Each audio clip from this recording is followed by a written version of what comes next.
Team Series Event 6 is a chipper consisting of 30 deadlifts, 30 calories rowing, and 30 overhead squats. The deadlift weight for men is 185 pounds and women use 135 pounds. The overhead squat weight is 95 pounds for men and 65 pounds for women.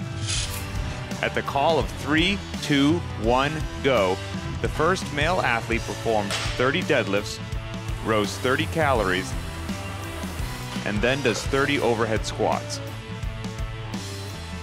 Once he finishes his 30th overhead squat, he slaps hands with the second male athlete, who then performs the chipper.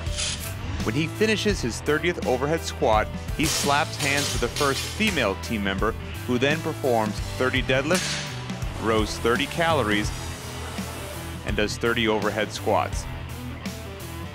The final female athlete does the workout in the same fashion. The team score is the time it takes for all members to complete the workout. The deadlift begins with the barbell on the ground and finishes when the athlete stands up the weight to full extension of the knees and hips with their shoulders behind the bar at the top of the movement.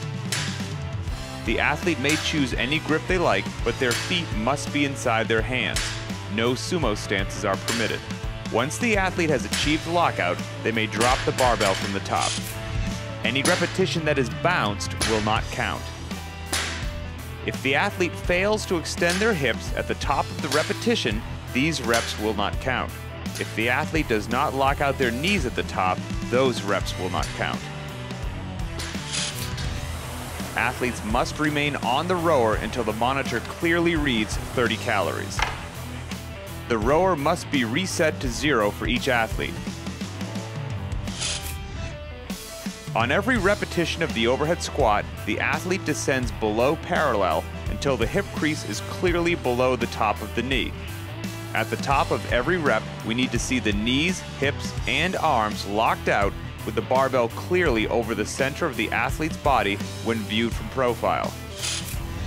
If the athlete fails to squat deep enough, that's a no rep. If full extension is not reached at the top of the movement, those reps will not count. Any repetition that starts with the barbell on the floor may be snatched. As long as the athlete reaches below parallel with the hips and stands to full extension, that rep will count. Be sure to note the time when each athlete finishes the chipper. The team score is the time it takes for all members to complete the workout. Scaled options are available for this event.